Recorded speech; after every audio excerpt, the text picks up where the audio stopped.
الحمد لله رب العالمين الرحمن الرحيم مالك يوم الدين إياك نعبد وإياك نستعين اهدنا الصراط المستقيم صراط الذين أنعمت عليهم غير المغضوب عليهم ولا الضالين آمين.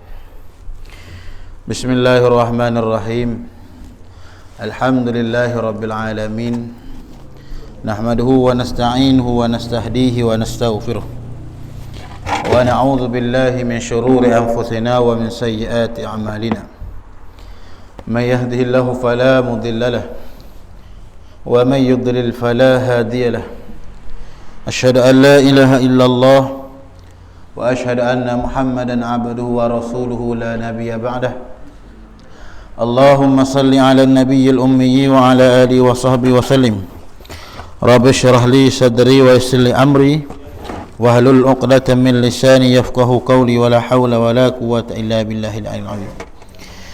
Qala Allah subhanahu wa ta'ala fil Qur'anil Karim. Bismillahirrahmanirrahim. Ya ayyuhalladzina amanu taqullaha haqqa tuqatih wa la tamutunna illa wa antum muslimin. Shadaqallahul 'azim. Alhamdulillah, marilah sama-sama kita memohon puji dan syukur kehadirat Allah Subhanahu wa taala. Yang mana Allah Taala telah memberikan petunjuk jalan kebaikan kepada kita. Dapat sama-sama kita berhimpun Allah Taala, dapat kita sama-sama kita mengerjakan salat maghrib berjemaah. Mudah-mudahan amalan ini Allah Taala memberi petunjuk dan menjadikan kekuatan dalam diri kita sentiasa istiqamah, mengekali dengan amalan yang telah kita buat. Mudah-mudahan amalan yang kita buat ni diterima oleh Allah Subhanahu wa taala sebagai amal yang soleh. Maka setengah daripada penerimaan ibadat itu ialah perlulah kita mengambil berat tentang adab-adab di dalam melaksanakan perintah Allah Subhanahu wa taala. Mudah-mudahan dalam diri kita akan merasa akan bahawasanya kita ni hamba Allah Subhanahu wa taala dan ibadat itu ikhlas semata-mata kerana Allah Subhanahu wa taala. Iaitulah kata Tuan Musannaf rahimahullahu taala. Muka surat 88. 88. Kata Tuan Pengarang rahimahullahu taala, apabila hatimu telah hadir, maka jangan engkau lupa membaca iqamah, walaupun jikalau engkau hanya semayang sendiri. Ini sunat. Sunat apabila kita nak semayang, iaitulah perkara yang sunat kita lakukan, iaitulah iqamah. Apa iqamah? Iqamah sebelum daripada kita nak semayang. Sama ada qomat sana itu pada semayang berjemaah ataupun kita semayang bersendirian, maka sunat juga qomat. Dan apabila engkau semayang berjemaah, semayang jemaah ni suka-suka jemaah 2 orang, sebanyak-banyaknya tak terbilang banyaknya lah. Kesyarat dan syarat-syarat tertentulah dalam bab semayang berjemaah ni. Maka dalam engkau azan kemudian diikuti dengan iqamah, lalu engkau berniat, maka kata olehmu dalam hatimu, usalli fardhu zuhri lillahi ta'ala. Jadi sahaja aku menunaikan sembahyang fardu zuhur kerana Allah Ta'ala. Mana kalau sembahyang Jumaat dia sunat azan dulu. Sunat azan menunjukkan kata telah masuk waktu, menunjukkan azan ini ialah seruan daripada Allah Ta'ala. Sebab tu disunatkan kita apabila dengar azan hendaklah kita menghormati, kerana dalam kalimah-kalimah azan itu disertai dengan kalimah-kalimah yang mulia. Sebab itulah azan ni perkara yang disunatkan. Tapi apabila seorang tidak menghormati azan, perbuatan tu menjadi makruh. Terkadang setengah daripada Nabi, barang siapa yang tidak menghormati azan, nak punca salah satunya payah saat kematian ni, nak jadi payah, tak sakaratul maut jadi payah apabila dia tidak menghormati azan. Sebab azan ni walaupun sunat, itu menandakan bahawasanya surah Allah Ta'ala. Tengok kalimah-kalimah dalam azan. Sebab tu kalau orang nak jadi muazzin ni, dia kena bam molek. Sebab tu kalau sekiranya tukar kerana bahasa Arab ni, kalau tukar salah satu daripada huruf yang tukar, terkadang boleh menyebabkan mana berubah makna, ataupun tambah huruf. Mana contoh? Misal kita bang Allahu Akbar, Allahu Akbar, sebab kita tambah alif pada lafaz ba. Asal Allahu Akbar, lepas tu tambah Allahu Akbar, jadi panjang. Maknanya boleh. Maknanya Allahu Akbar, Allah Maha Besar. Tetapi bila sebaca dengan Allahu Akbar, Allah kendi besar, kendi ceret. Tak? Mana kata bila kata Allah kendi besar ni, kalau sekiranya dia tahu makna, dia sengeleng juga buat begitu, maka bawa jadi rosak i'tiqad. Main rosak i'tiqad. Sebab apa? Menyerupai Allah Ta'ala dengan makhluk. Bila menyerupai, mentajsimkan Allah Ta'ala dengan makhluk, maka bawa jadilah rosak iman.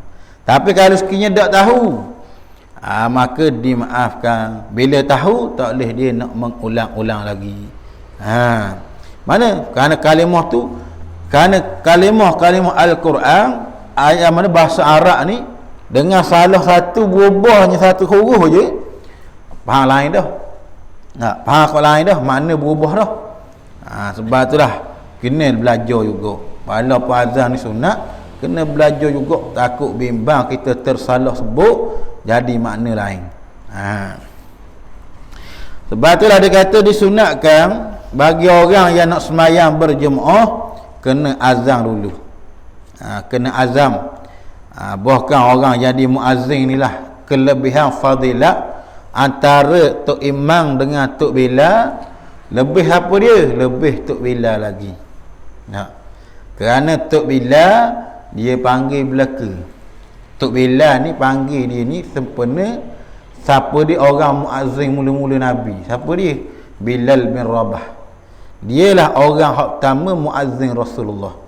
Siapa kita orang panggil Tok Bilal. Tok Bilal. Sebab apa? Ambil sempena nama mana? Bilal bin Rabah. Dah tukar muazzin, tukar azan. Tapi tak apa, ada masalah pun tu. Boleh belaka, faham belaka. Dan katanya lagi bahawasanya sunat kita azan dan juga iqamah. Mana qamat? Panggil menenangkan HP dah dengan semayang. Sebab tu kalau orang yang dapat anak, sunat dulu dimulai bila keluarnya seseorang bayi-bayi, sama ada laki-laki dan perempuan atas muka dunia, kalimah hak paling awal sekali kita kena sebut, kalimah ni. Lagu hak. Kalimah Allahu Akbar. Kalimah Allah dulu. Mudah-mudahan di situ hilanglah daripada mana, iaitulah dikatakan iaitulah tipuan dan tiupan syaitan. Sebab itulah dikuruhkan kita azan, mudah-mudahan terdengar pada dirinya akan kalimah Allah dulu. Sebab apabila manusia dibangkitkan di atas dunia, mana dia akan jadi lupa dah dengan perjanjian, lupa dah apa asal kejadian dulu, dia lupa dah. Sebab itulah disuruh kita nak azan dan iqamah supaya budak-budak itu mendengar akan kalam Allah Subhanahu Wa Taala. Begitulah dalam semayang ni, dia sunat suruh kita bang dan juga iqamah. Kalau maya Jumaat dia sunat bang, dan juga sunat iqamah. Kalau maya seorang, sunat iqamah saja. Dan katanya lagi, maka hendaklah engkau azan kemudian ikuti dengan iqamah, lalu engkau berniat usalli fardhu zuhri lillahi ta'ala. Ni niat nak semayang lah, lepas qomat nak duduk berdiri lah, diri untuk semayang. Maka ni atau muaddi, orang panggil muaddi dengan usalli ni mana sama je. Nah, usalli fardhu zuhri kalau sembahyang zuhur, usalli fardhu maghribi kalau sembahyang maghrib. Nah, erti hanya aku nak sembahyang fardhu zuhur kerana Allah Taala. Dan hendaklah niat ini hadir di hatimu ketika engkau takbir. Niat ni hadir di hati pada ketika kita takbir. Apa dia niat? Niat qasdu syai' muqtarina bi fi'li. Qasad satu perkara menyertai dengan perbuatan. Melainkan terpakai melainkan daripada puasa. Puasa dak pakai tarikh ni. Kena puasa dak mesti syarat bila masuk puasa baru niat dak. Puasa ni kalau kita niat malam tu bulan buka dah makan niat lalu sah dah. Tetapi ibadat yang lain daripada puasa seperti sembahyang, seperti haji, seperti zakat, nah dia kena menyertai dengan perbuatan. Mari kita kebir Allahu Akbar, maka dalam hati tu mari dah lintasan. Nak niat saja aku sembahyang fardu zuhur. Niat dia qasad ta'ruf ta'yin. Qasad ta'ruf sahaja aku sembahyang fardu zuhur. Sah dah 4 rakaat kerana Allah Taala, hak tu dah sebut pun apa dah. Sunat saja. Nah, hak wajib saja aku sembahyang fardu zuhur atau saja aku sembahyang fardu maghrib. Hak tu je. Hak tu bagi hak wajib. Batulah disertai dengan perbuatan. Pada kita akad takbir Allahu Akbar, dalam hati marilah saja aku sembahyang fardu zuhur. Habis selesai. Lalu lepas apa takbir baru sebut 4 rakaat mengikut imam. Dah apa? Tapi kalau dalam waktu sembahyang Jumaat, hak lain daripada sembahyang Jumaat. Kalau sembahyang Jumaat dia wajib dia ta'yin. Tak? Tentu. Mana saja aku sembahyang fardu Jumaat makmum. Itulah. Padahal tu. Kerana Allah Taala. Tu sunat lah tu. Dan katanya lagi bahawasanya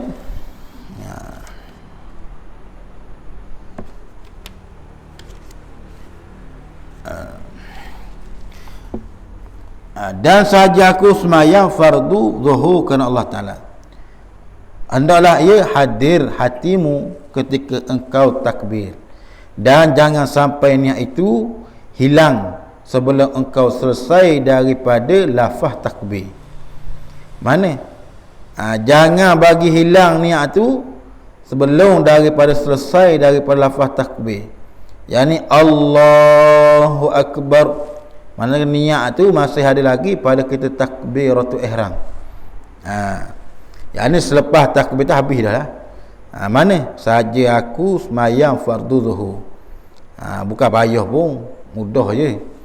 Bukan hak tu saja aku sembahyang fardu zuhur 4 rakaat mengikut imam kerana Allah Taala. Hak tu tak wajib. Mana? 4 rakaat mengikut imam kerana Allah Taala. Hak tu tak wajib lah, sunat. Tetapi bagi makmum yang sembahyang berjemaah, dia kena niat juga.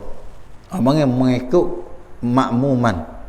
Kenapa? Nak mengambil fadilat daripada sembahyang berjemaah, supaya dia mengikut imam. Yang ni bila jadi makmum, segala gerak-geri imam dia kena ikut belaka. Melainkan pada perkara yang tidak bawa batas sembahyang, ni tak boleh ikut. Tok imam bangun, tok imam sembahyang 5 rakaat lebih dah. Tok imam lebih ni, tu kita tak boleh ikut. Maka kita suruh dia tunggu lah. Sama ada kita nak tunggu ataupun kita nak mufarraqah, nak cerai daripada tok imam. Kenapa? Kerana tapak dah tok imam ni buat masalah. Tapi tok imam boleh jadilah bukan dia buat sengaja. Dia tak teringat, lupa. Sebab tu orang belakang yang kena cerdik. Orang belakang pun senyap dok kata benda. Tok imam bangun. Tok imam bangun buat 5 rakaat. Maka dia kata dah, apa kita kena tegur lah tok imam tu. Tegur kan ni? Ai warna lebih tu gitu. Tu balik awal lah. Kena sebut subhanallah. Subhanallah, tak imam pun salah ni lepas 5 maka itu balik. Kadang makmum ni hidup belakang senyap, tahu dah tak imam salah, kata nak tegur guan ni kau. Tapi itu kena belajar ni dalam bab ni. Baik kain hak dak berlaku tak apa, kain berlaku sudah. Hak ni kalau bab dalam bab tasyahud awal, hak ni banyak sangat belajar dah bab tasyahud awal ni sunat, iaitulah sunat muakkad, sunat ab'ad. Yang mana sunat ab'ad disunatkan sujud sahwi. Bila tu imam tu berdiri, hak makmum subhanallah subhanallah, tu imam pun dak uti juga kau turun, maka batal habis. Sebab apa? Sebab dia telah masuk dia rukun lain dah. Bila dia berdiri dah, mana berdiri pada hak berdiri dah, maka dia tak boleh turun balik. Dia kena orang ni, dia kena terus lah. Batu makmum kena ikut. Tapi kalau makmum dah uti, ada kadang tak imam salah, ia mufarraqah tu jadi haram. Sebab apa? Sebab tak imam dia tak buat benda haram. Benda yang haram perbama membatalkan semaya tak buat dalam tu. Jadi dia pun buat apa tu nak mufarraqah ni, tengok kalau mufarraqah haji farraqah tak boleh, haram. Nak kalau mufarraqah sebab tak imam buat benda salah, ni boleh tak bawa jadi haram, berkasah sembahyang dia. Ingat tu kalau terjadi lah, ada kenyebab tasyahud awal. Sujud sahwi lah. Lepas akhir sembahyang sunat sujud sahwi 2 kali. Lepas pada tasyahud akhir lah. Makmum kena ikut lah. Segala perbuatan imam wajib kena ikut.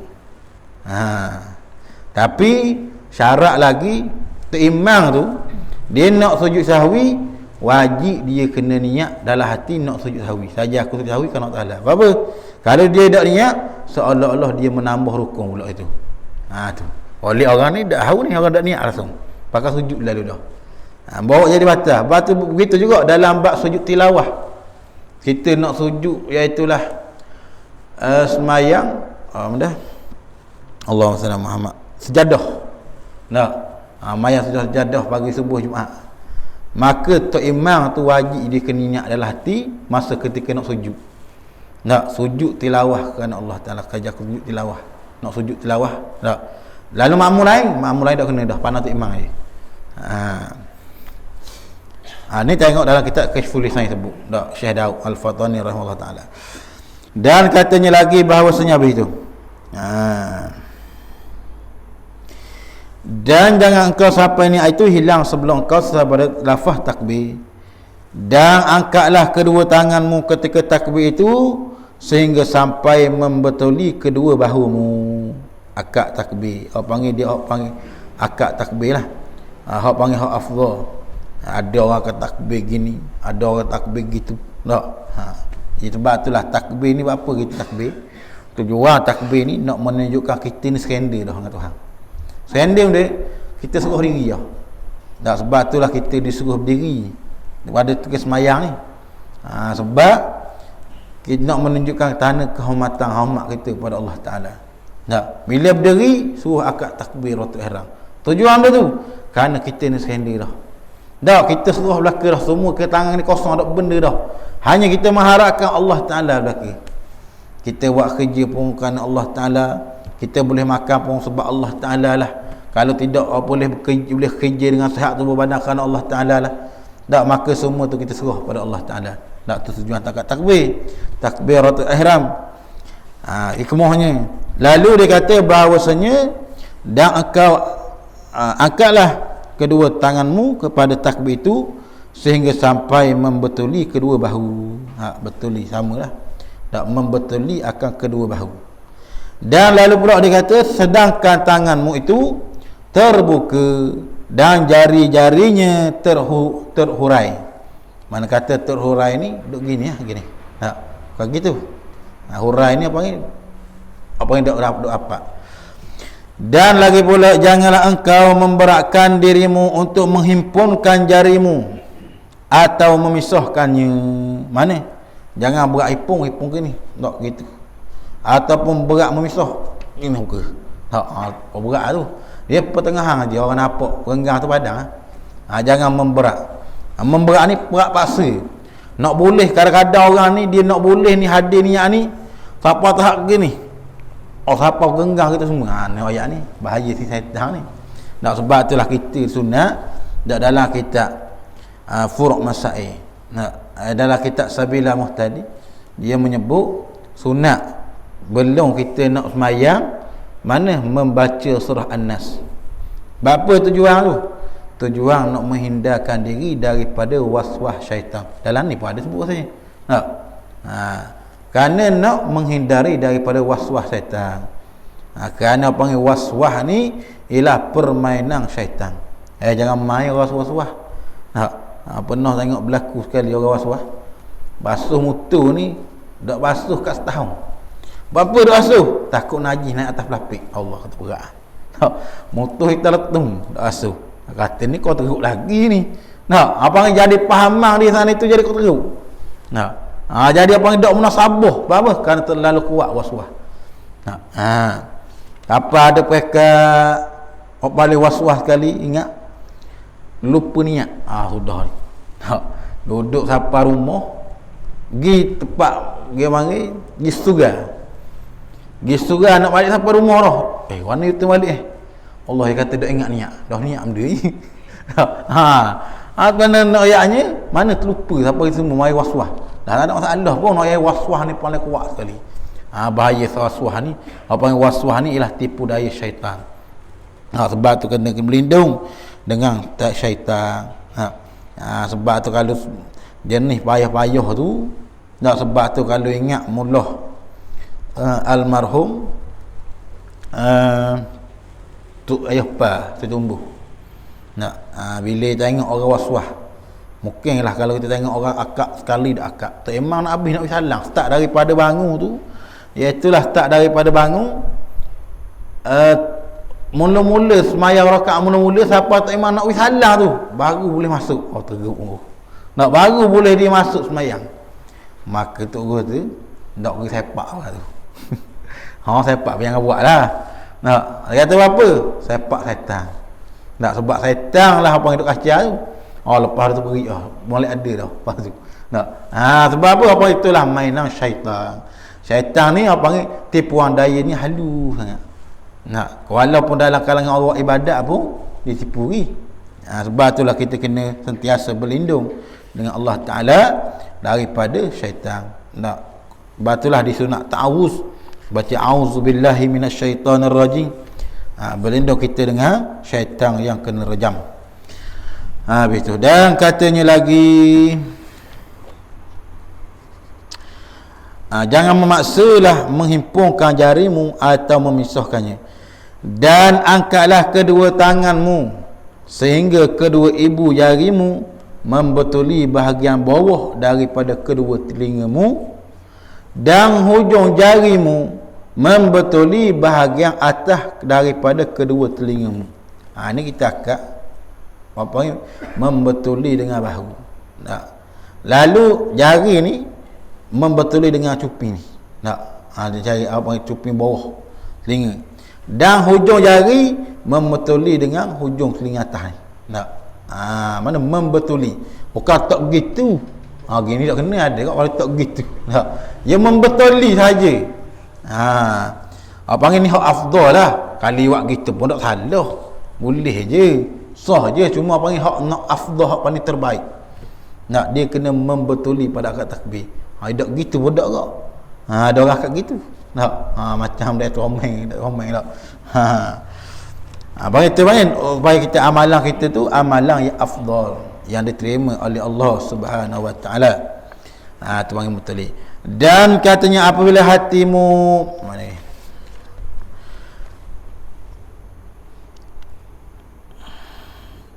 Dan apabila tanganmu telah diletakkan di tempat yang telah disebutkan tadi, maka barulah engkau bertakbir, kemudian lalu engkau turunkan kedua tanganmu dengan perlahan, dan jangan engkau tekankan kedua tanganmu ketika engkau mengangkatnya dan menurunnya, dan jangan pula engkau tekan kedua tanganmu ke belakang. Mana? Iaitulah kita akad takbir apabila dia kata membetuli dah. Bila betul dah kita duduk ni, baru kita sebut Allahu Akbar. Dan jangan terlampau dia kata disebut apabila telah letak pada yang tempat yang telah disebutkan tadi, maka dia barulah engkau bertakbir.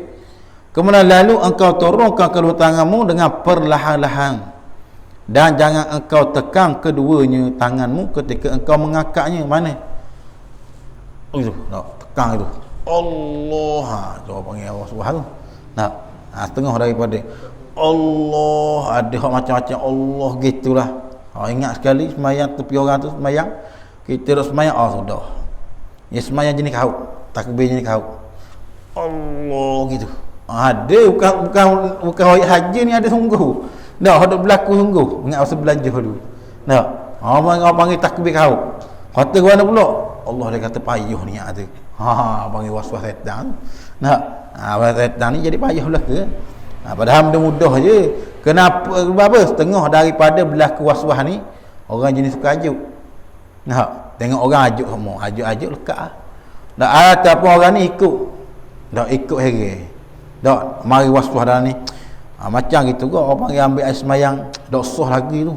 Ambil air semayang tu habis tu Allah. Maksudnya lah Allah pun dah habis lagi. Sebab tu lah dia kata jangan menekankan sangat. Mana jangan tekan sangat. Relax tenang. Panggil tenang je, relax. Dan juga jangan terlampau cepat. Dan janganlah dia kata jangan kau tekan kedua tanganmu pada mengangkat dan menurunkan. Mana? Allah cepat. Jangan cepat kan? Panggil tenang. Sebab kita sedang menghadap Allah Subhanahu Wa Taala. Tengok orang bila menghadap raja, tak ada apa-apa. Ada orang jalan, apa rumah aku, tak ada. Terbalik awal, berhambat terus. Nak berjalan, nak terima apa panggil pengak ni pun jalan, lalu nak tubik pun kena berundur slow, step. Dah leh wak cakiah kita buah kan nak gebuh itu lalu. Nak ayatnya begitu. Raja ni dengan Allah Taala lebih lagi lah. Tuhan raja segala raja. Dan jangan pula dia kata engkau tekan kedua tanganmu. Dan jangan pula engkau tolakkan dia ke sebelah kanan atau sebelah kiri. Dan apabila engkau telah turunkan kedua tanganmu ke bawah, maka hendaklah engkau mengangkatnya semula untuk meletakkan ke bawah dadamu. Dan hormatilah tanganmu yang kanan dengan diletakkan di atas tangan yang kiri. Mana dan jangan pula engkau tolakkan ke sebelah kanan. Mana? Ada orang takbir sini. Tak. Ya takbir tak sini. Ada orang mana? Tak takbir sini buat apa? Orang panggil nak pegang tak hati lagi. Hati ni hak duk dalam tekan pegang tarana pun duk hidang apa kalau orang tilang kosong lari situ. Tapi orang kalau dia duk tangan duk atas ni, orang panggil dadah duk antara dua dada dan hati dia kosong. Hati dia tidak lalai, tak lari. Sebab tu dia kata jangan tanganmu letak ke sebelah kanan atau sebelah kiri. Dan apabila engkau telah turunkan kedua tanganmu ke bawah, maka hendaklah engkau mengangkatnya semula untuk meletakkan di bawah dadamu. Mana? Bawah dada, antara pusat dan dada. Panggil hak afdal kunalah. Kalau kita nak tak bawah ke nak tak ke kanan tu tak ada masalah. Bukan kata haram jadi dosa apa yang kurang molek. Kurang molek. Apa yang tidak afdal. Tapi hak moleknya mana letak tangan, mana antara pusat tu sunat. Tapi kalau kita tak mahu letak tangan pun boleh. Mana Allahu Akbar gitu. Tapi perbuatan tu makruh lah. Bila makruh tak ada guna juga lah kita buat amal. Kita buat satu ibadat nak suruh Allah Ta'ala terima. Tiba-tiba kita buat dalam semayang ni buat benda makruh. Benda makruh ni dia dapat mengurangkan fadilat pahala dalam semayang tu. Bila kita buat benda-benda makruh dalam semayang, dia menyebabkan fadilat kelebihan yang kita dapat jadi berkurangan. Tu panggil benda makruh. Bukan terjadi dosa, semayang sah dah jadi kurang pahala. Yang ni tiap-tiap perkara yang sunat, maka kita tinggal benda tu sunat dalam semayang. Maka bawa jadi kurang pahala, jadi makruh lah. Dan jangan pula mana dia, dengan engkau meletakkan dan hormatilah tanganmu yang kanan dengan diletakkannya ke atas tangan yang kiri, dan buka jari-jarimu yang kanan dengan engkau meletakkannya memujuri hasta tanganmu yang kiri, dan pegangkan tanganmu yang kanan itu ke pergelangan tangan kiri, dan baca olehmu selepas takbir akan doa iftitah. Mana? Bila kita salat takbir, Allahu Akbar, kita nak letak tangan kanan ke atas tangan kiri. Tangan kiri di bawah, tangan kanan di atas.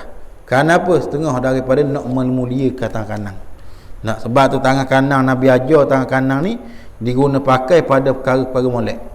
Kita nak makan, kita nak minum, kita nak ambil, tak, kita nak minta, atau kita nak bagi kat orang pun dengan tangan kanan.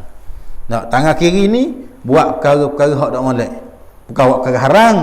Tak, perkara dak molek ni apa perkara yang harus, tapi perkara tu panggil buat benda katakan perkara ni dak berapa molek lah. Mana? Seperti qada hajat. Nah, benda najis, benda kotor lah. Seperti mana perkara-perkara yang tak sepatutnya lah. Seperti setengah daripada qada hajat, buang najis tadi tu. Ada pun kita nak salam kena tangan kanan. Sebab Nabi ajar dah. Sebab tu dalam semayang pun dia suruh hormat tangan kanan ni. Nak siapa kita letak tangan pun atas tangan dia, letak pada dada ni, antara dada dan pusat, mana letak tangan kanan atas tangan kiri. Dan lagi pula dia kata membujurkan, meletakkannya membujuri hasta tanganmu. Mana? Kadang-kadang kita letak gini, gini pegang gitu. Tapi hak sunatnya ini nak ya dua jari ni letak pada pergelangan tangan dan pegang. Tak, pegang gitu. Dia sunat ni hak afdal. Afdalnya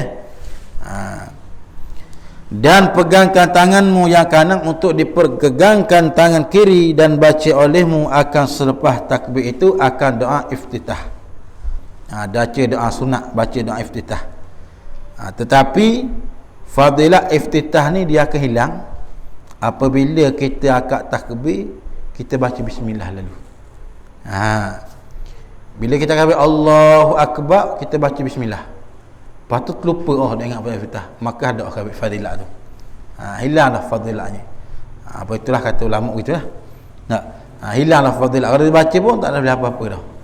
Sebab itu fadilah paling afdal doa iftitah ni selepas daripada akad takbir terus kita baca dulu dah.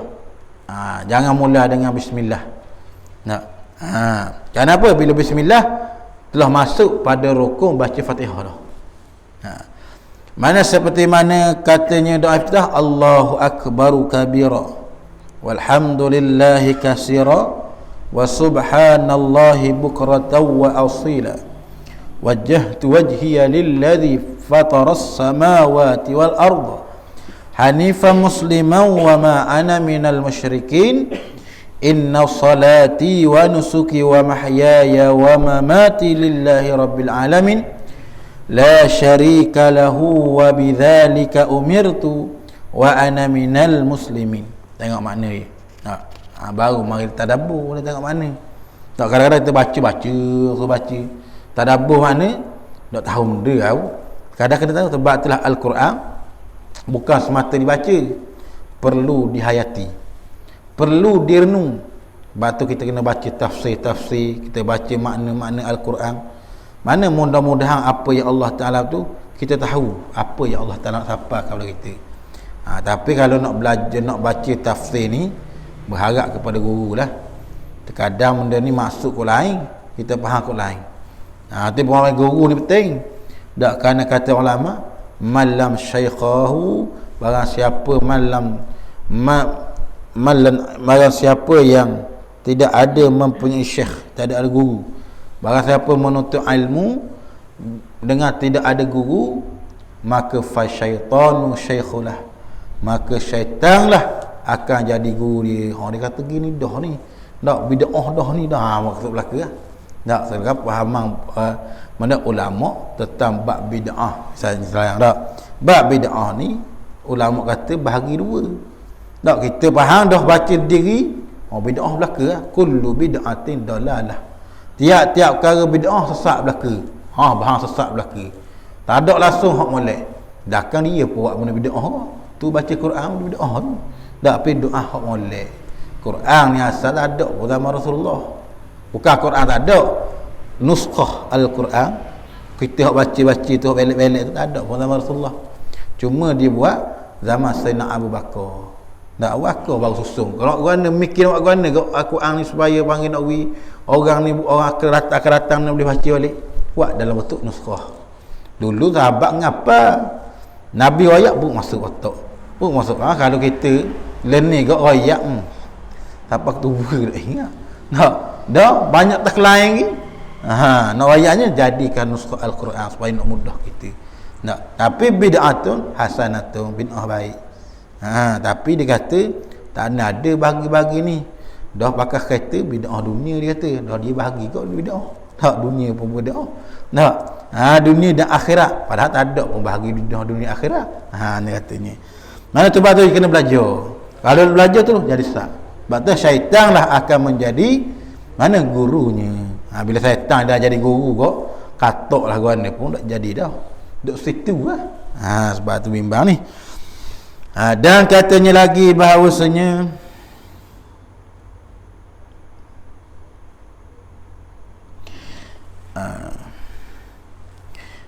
maka katanya dia itulah doa iftitah ni, iaitulah artinya Allahu Akbar kabir. Allah Ta'ala, Allah Maha Besar. Maha Besar yakni besar pekat, besar martabat. Bukan tahu besar bapak besar macam orang tu. Tak. Tu kalau ada orang royak gitu katok tu belakang. Mana besar Allah Ta'ala ni bukan besar jising. Kerana Allah Ta'ala ni bukan jenis jising. Yang ni besarnya Allah Ta'ala ni besar pakat, besar martabat. Macam orang kata lah, benda ni mana yang ramai dengan orang ni, orang besar nak turun. Turun lah kecil je orang. Pakat dia besar. Tak, tuang tak besar pun, tapi pakat dia tu besar. Kita pun cakap gitu. Kalau kata Tuhan ni besar bapak, besar sungguh, tu memang syak agak tu. Tak, kita pun cakap agak kata orang besar hari. Mana tu pangkat Allah Ta'ala, peringkat dia, maha besar segala-galanya. Dan dialah tempat yang dituju. Dan segala pujian yang banyak bagi Allah Ta'ala juga. Maha suci Allah Ta'ala di waktu pagi dan petang. Yang ni tidak menyengutui Allah Ta'ala. Dari pagi dan petang Allah Ta'ala tidak mendua. Tidak ada yang menyentuh. Tidak ada sama dengan Tuhan. Dan aku hadapkan diriku kepada Tuhan yang menciptakan segala langit dan bumi dengan cenderung kepada agama yang benar. Dan bukanlah aku termasuk dalam golongan orang yang mempersekutukan Tuhan. Mana orang panggil orang sekutu Tuhan? Orang yang mensyirikkan Allah Ta'ala. Mensyirik Allah Ta'ala, syirik ada dua. Mana sama ada syirik jali dan syirik khafi. Syirik jali terang benderang. Mana seperti makan penado, ubat ni memang jadi sungguh. Lalu tekok pegang ni, kalau tak makan ubat mampu tak akan sembuh. Salah. Dah akan ubat nak sembuh kuan ni. Tak seharaplah nak sembuh. Salah. Padahal ada lagi ikhtiar lain. Tak makan madu ke. Menunjukkan kata dia berkata ubat ni lah yang beri menyembuh. Maka telah mensyirikkan Allah Ta'ala. Tapi kalau dia makan, tak, mudah-mudahan dengan ubat ni Allah Ta'ala mendatangkan kesembuhan. Mudah-mudahan. Tapi hak menyembuh Allah Ta'ala. Dan kata kita tidak menyengutu Allah Ta'ala, yakni semua makhluk Allah Ta'ala tidak ada yang memberi manfaat dan tidak ada yang memberi mudarat. Memberi manfaat tak ada langsung makhluk Allah Ta'ala. Yang memberi manfaat hanya Allah Ta'ala sahaja. Yang memberi mudarat pun Allah Ta'ala sahaja. Dah tu pisah boleh mana kalau kena tikang boleh mati. Ataupun api yang boleh bakar, itu sebagai tabiat. peseng lidah Tuhan jadi. Peseng lidah Tuhan jadi api ni jenis menghangus. Memang kerja lidah menghanguskan orang. Atau pepisah ni peseng lidah jenis mana jenis orang panggil tajam. Jenis kalau kena ni boleh melukakan orang. Peseng tabiat dia. Tapi tak lazim. Nah, ada ke orang panggil tak lazim mana? Tak mesti dengan pisah ni boleh. Mana iaitulah mana boleh memotong. Atau mestinya api boleh membakar. Tapi orang panggil tabiat saja. Macam kisah Nabi Ibrahim. Walaupun bakar di api, panah kelung ni, tetapi duduk dalam api itu sendiri, tak ada hangus walaupun sikit pun. Bahkan berasa nikmat pula Allah Ta'ala bagi duduk dalam api. Ini menunjuk kata, segala makhluk tidak boleh memberi manfaat dan tidak boleh memberi mudarat. Yang memberi mudarat hanya Allah Ta'ala, yang memberi manfaat hanya Allah Ta'ala juga. Nah, matilah kehidupan kita ni bergantung hanya pada Allah Ta'ala. Cuma sunnatullah Allah Ta'ala menjadi manusia ni dengan ada usaha dan ikhtiar tu je. Nah, dan katanya lagi tidak mensyirikkan Allah Subhanahu wa Ta'ala.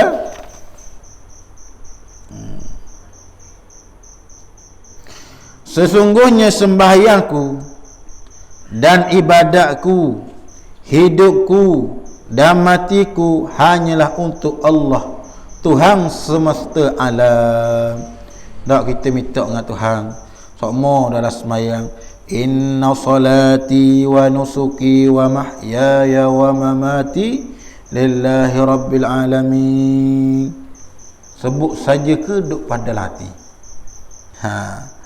Inna salati, bahawasanya semayang aku, wa nusuki, dan ibadat aku, mana? Puasa, zakat, haji, sedekah, buat baik dengan orang, tolong orang, tu semua tu ibadat lah ke tu. Dan ibadat aku dan hidup aku dan mati aku hanyalah untuk Allah Ta'ala, Tuhan semesta alam. Hanya tu Tuhan belaka ni kita buat ni. Duk mulut saja ke ataupun duk pada hati. Kalau duk mulut saja tak selesai lagi ya. Inna saya tapi hati bukan kerana Allah Ta'ala. Hati apa? Nak dapat pujian makhluk. Orang kata bagus orang. Kalau orang lain tak mari seorang seorang je habis out tu. Ada benda satu lah. Ataupun mana tersemayang Allahu Akbar, tak semayang menghadap Allah Ta'ala tapi hati tak teringat pas Singapura, tak teringat pas Kuala Lumpur, tak teringat mana New Zealand, salah. Teringat benda-benda hak molek, teringat kereta Lamborghini, salah. Ingat belaka lah. Maka tu tak ada kok. Sebab tu kena usaha ni supaya benda hak kita sebut tu supaya menjadi kenyataan. Betul-betul kita mengharap kepada Allah Subhanahu wa Ta'ala. Dan hidupku dan matiku ini hanyalah semata-mata kerana Allah Tuhan semesta alam. Segala keingat aku, segala kekuatan yang aku ada hanya semata-mata untuk Allah Ta'ala. Untuk Tuhan, bukan untuk orang lain. Segala apa yang berlaku ni mana datang daripada Allah Ta'ala dengan izinnya, dan tidak ada sekutu baginya, dan tiada ada sekutu bagi Allah Ta'ala. Dan demikianlah aku perintahkan, dan aku adalah termasuk dalam golongan orang-orang Islam. Dan akulah juga kita mengaku depan Tuhan ni. Dan sebelum kita nak masuk semayang, lepas takbir Allahu Akbar, kita mengaku diri depan Tuhan. Dah satu bila kita mengaku dah depan Tuhan, bila kita buat benda-benda yang melalaikan, jadi salah lah. Kita mengaku depan Tuhan. Demikianlah aku diperintahkan. Kita mengaku, ya Allah, bahawasanya aku ni diperintahkan olehmu.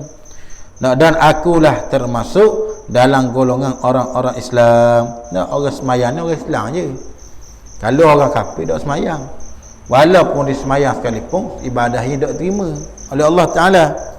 Sebab nak terimanya ibadah semayang ni hanya orang Islam, orang mukmin sahaja, orang yang beriman sahaja diterima akan ibadahnya. Sebab telah termasuk kita dalam golongan-golongan orang-orang Islam. Kerana orang Islam ni orang yang berjaya. Sebab Islam ni tidak boleh merendahkan. Kata Nabi, al-Islamu ya'lu wa la yu'la alaih. Islam ni tinggi, tidak ada agama yang lebih tinggi daripada Islam. Kalau orang tu etikad kata ni, dia kata Kristian hebat sekali pada Islam, habis rosak akidah lalu dah. Ataupun Yahudi lah paling hebat sekali, tengok ada belaka, Islam dia ada kolok, tak ada benda satu, habis rosak.